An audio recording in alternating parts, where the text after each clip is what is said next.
you know that I'm looking out and I see all of these colors and all of these cameras and all of these people. And you are some beautiful people. Give yourselves a hand.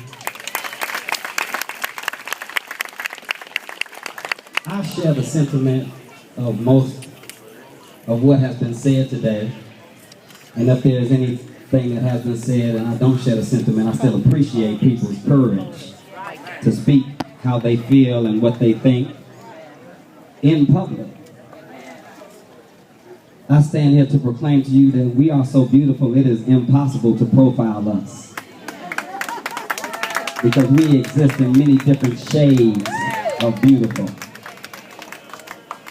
But I have been asked to close this in prayer, and I want to shift this closing prayer or preface it with a call to action.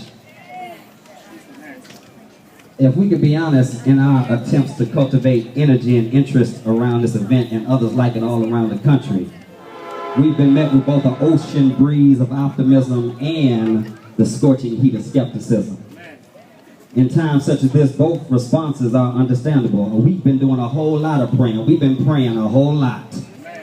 We've been holding a whole lot of visuals and rallies, and we've done our share of marching and protests, and periodically we still find ourselves in this cycle of calamity. And most of us, if we're honest, we're frustrated and tired. And I know I am. I'm frustrated and tired. I'm tired of all of these rallies. I'm tired of all of these protests. I'm tired of all of these vigils. And we keep witnessing these opportunistic speeches.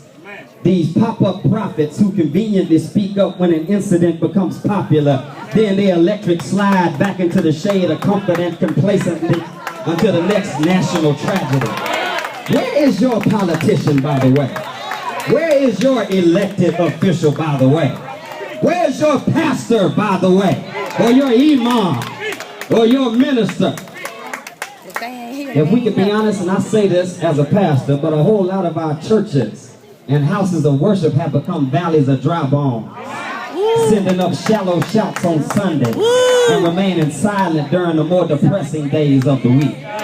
So we stand here today not just to echo the sentiments of previous moments, and some of them have been profound and prophetic. We stand here to call our people out of a vicarious altruism into a victorious action. We stand here today to do something about what's going on. We stand here today to make a change.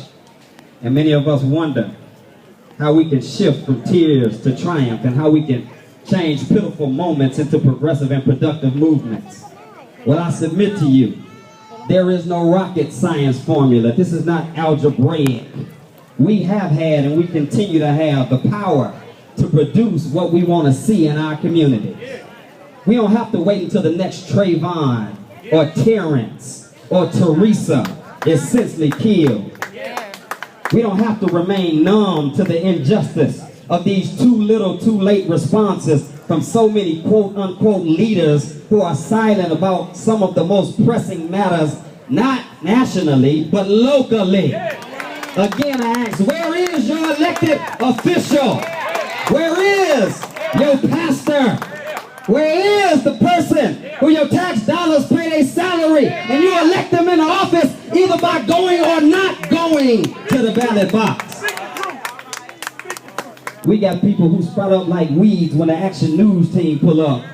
Then they wither away after the show is over.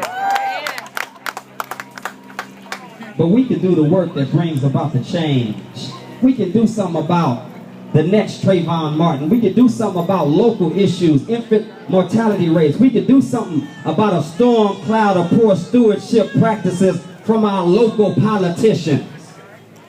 We can adjust and purge the dusty and dim darkness of gender inequality, and we can do something about the mismanagement of the school merger.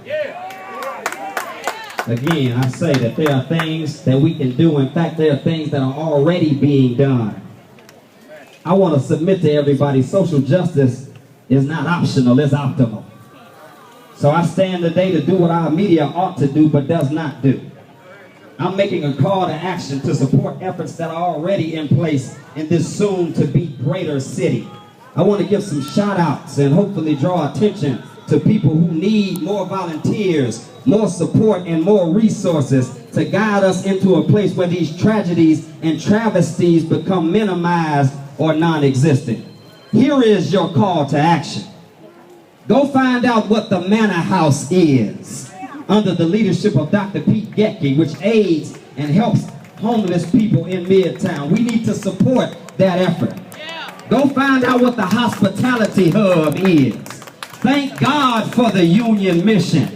Thank God for the Peace and Justice Center in Midtown. We need to support stuff that is already up and running, just needs more resources, or just needs what Representative Parkinson said, need to speak that other language.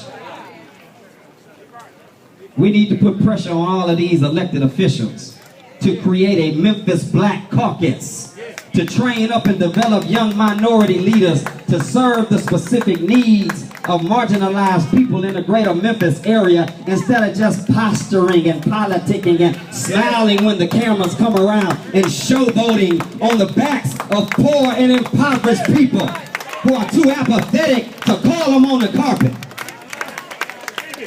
We need some more Students Against Destructive Decisions chapters.